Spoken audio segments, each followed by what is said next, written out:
This is Russian President Vladimir Putin, long before the world knew his name. An unknown mid-ranking KGB officer who went on to become one of the most recognizable leaders on the planet.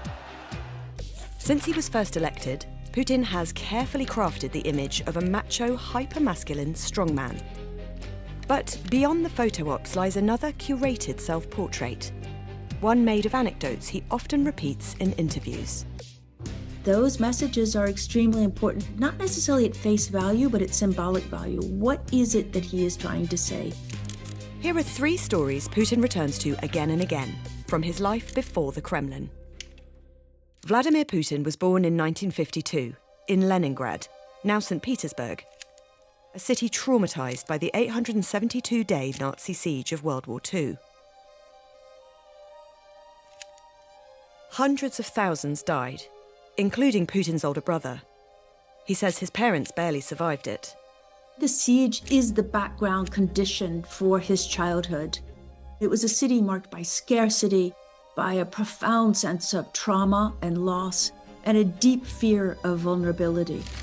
This is where he grew up, a cramped communal apartment with no hot water and a shared toilet. It was a pretty rough, hard-scrabble existence, and frankly, the young Putin himself seemed to have been a pretty rough, hard-scrabble young kid. You know, he was a bit of a scrapper. Most of his childhood played out in the Dvor, the shared courtyard between apartment blocks. The lesson of Dvor culture taught him don't ever back down, even though you're smaller than a lot of the other boys. He started wrestling and judo, later becoming a black belt. But there's a particular anecdote he likes to recount about his childhood and how he liked to chase rats. That was all fun and games, until at one point he chased a particularly big rat into a room from which there was no exit, and realizing that, the rat turned and was ready to spring, and actually Putin himself ran. In First Person, a book of interviews published the year he became president, he says he got a quick and lasting lesson from this experience. If you corner a rat and you leave it no way out, they will fight with unexpected ferocity. He says he drew a conclusion from this: never be cornered and never corner anyone. Putin says he dreamt of joining the KGB, the Soviet intelligence service. Работать в органах безопасности мне действительно хотелось где-то. У меня возникло такое желание где-то в школе еще. Но как и у многих молодых людей. As a teenager, he says he even turned up at their Leningrad headquarters asking for a job. But they told him to go to university and study law, and that's where they later recruited him. He joins the KGB not really because of the ideological dimension, but because it seems to be the biggest gang in town. He says his job within the KGB was to gather information about political opponents, finding out who was doing what and how. Because he spoke German fluently, he was posted to Dresden, East Germany, in 1985. At the time, the Soviet Union still held enormous influence across Eastern Europe.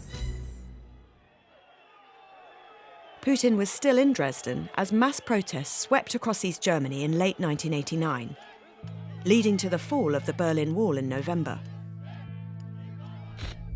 The following month, a crowd stormed the Dresden headquarters of the Stasi, the feared East German secret police, racing to stop the destruction of files and evidence as the regime was falling. The Stasi was basically finished that night. In the book First Person, he recalls how the crowd then turned against the KGB compound across the road, where Putin was watching. So there he is in the KGB's compound when there's a crowd of East Germans who clearly identify the Soviets, the KGB in particular, as their oppressors. Putin himself goes out and confronts the crowd and says, look, there's a whole collection of soldiers inside with weapons. If you come in, they will have to fire. And he talks them down. That persuaded the group to withdraw, but fearing further unrest, Putin asked Moscow for backup. The KGB put in a panicked call to the nearest Soviet garrison, saying, we have a crowd here, we're going to have to send some troops. And they say, look, we can't do anything unless we have orders. We need to have orders from Moscow, and Moscow is silent. Though the Soviet Union didn't collapse until 1991, Putin says he felt it ended that day, and it made a lasting impression. Прежде всего следует признать, и об этом я уже говорил, что крушение Советского Союза было крупнейшей геополитической катастрофой века. Десятки миллионов наших сограждан и соотечественников оказались за пределами российской территории. I think that experience in Dresden shaped his obsession with state strength, civil control, and preventing disorder. After Dresden, Putin stayed on the KGB's books. But he didn't have an official posting. So he returned to Leningrad, started a PhD in mining economics, and says in his ghost-written autobiography he even considered a career in academia. But his former law professor, Anatoly Sobchak, who would soon become the mayor of Leningrad, offered him a job that would change his life. That's how he quietly entered the world of politics. Often unnoticed, he sat right by Sobchak for years. You can see him here, or even here. At the time, no one was paying much attention to the man in the brown coat. It was actually through the chaotic 1990s that in many ways he really found his genuine talents. And his talents in the 1990s were essentially to be everyone's favourite bagman, everyone's favourite deputy, the guy who can get things done unobtrusively. He says his time there was some of the most formative years of his career. It's a small anecdote that Putin tells, and he repeatedly highlights above all others, and that is that Sobchak had such personal trust in him that he gave him a stack of blank signed papers, as he calls them, blank signed letters. So he was authorized to act in the mayor's name. That experience shaped Putin's view of power as something personal, loyal, and indivisible. And that lesson stayed with him long after the Sobchak years. To this day, he is still surrounded by many of the people he met during his time in the mayor's office.